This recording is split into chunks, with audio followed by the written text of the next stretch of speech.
छोटे से गांव की, जो एक वीरान रेलवे स्टेशन से कुछ ही दूरी पर था। दशहरे का त्यौहार लोग बड़े ही धूमधाम से मनाते हैं, पर इस गांव के लोग अपने अंदर एक ऐसे डर के साए को जिंदा रखते हैं जो उन्हें उससे बचाता है। अन्नू अपने कॉलेज की छुट्टियों में दशहरा मनाने के लिए अपने गांव आई हुई थी और सबसे ज़्यादा एक्साइटेड थी अपने दादा दादी से मिलने के लिए, क्योंकि वो उनसे कई सालों के बाद मिलने वाली थी। नवरात्रि का टाइम था। गांव में दुर्गा पूजा की तैयारियां हो रही थीं। पंडाल सजे हुए थे और हर तरफ एक अलग ही रंगत थी। अन्नू को उसकी दादी ने बोल रखा था कि रात के वक्त घर से बाहर मत निकलना, पर अन्नू गांव घूमने के लिए घर से बाहर निकल आई थी। अन्नू पूरे एक्साइटमेंट के साथ पंडाल के पास तो चली गई, पर उसे ये नहीं पता था कि जहाँ वो खड़ी है वहाँ उसे नहीं होना चाहिए था। अचानक किसी बच्चे की जोर जोर से रोने की आवाज़ आने लगी। Who's there? दादी माँ, आप हैं? देखिए दादी माँ, मुझे माफ़ कर दीजिए, मुझे नहीं पता था। अगर आप हैं तो मुझे आप इस तरह से मत डराइए।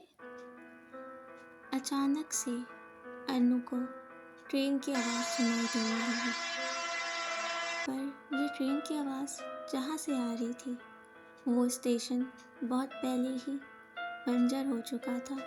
वहाँ कोई पे भी आता जाता नहीं था। अन्नू के पास एक छोटी काली परछाई आई और उसने रोते हुए अन्नू का हाथ कस के पकड़ लिया।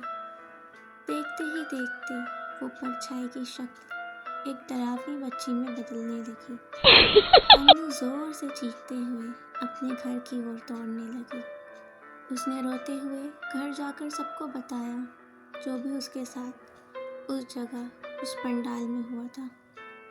तभी दादी ने उसे समझाया और सुला दिया। लेकिन हैरत की बात यह थी कि जिस पंडाल में वो खड़ी थी, उस पंडाल में ना तो कोई दुर्गा माँ की मूर्ति थी और ना ही कोई पूजा की सामग्री। वो बस एक अजीब सा पंडाल था जो एक खंडर की तरह था। सुबह होते ही अन्नू को कुछ भी याद नहीं था कि उसके साथ आखिर क्या हुआ था कल रात को।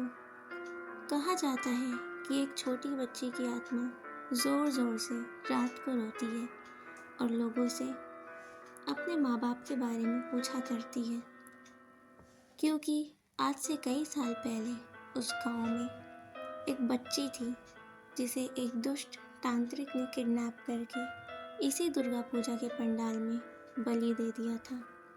तब से लेकर आज तक वो बच्ची की आत्मा अपने माँ बाप को तलाशती है और अपने घर का पता सबसे पूछा करती है। उस हादसे ने मानो इस पूरे गांव को हिलाकर रख दिया हो। नवरात्रि के वक्त ना कोई उस पंडाल में जाता है और ना ही कोई रात को उस जगह के आसपास भटकता है, क्योंकि वो बच्ची की आत्मा कभी भी किसी को भी दिखाई दे सकती है। Hey guys, welcome back to my channel. Please do like, share and subscribe. And अगर आपको ये स्टोरी पसंद आई है तो प्लीज़ कमेंट करके अपने थॉट्स ज़रूर बताइएगा। और अगर आपको भी हमारे साथ अपनी कोई एक हॉरर स्टोरी शेयर करनी है तो डिस्क्रिप्शन में हमारे ईमेल पर आप शेयर कर सकते हैं। मैं अपनी ही वॉइस में आपकी हॉरर स्टोरी को टैग करूँगी।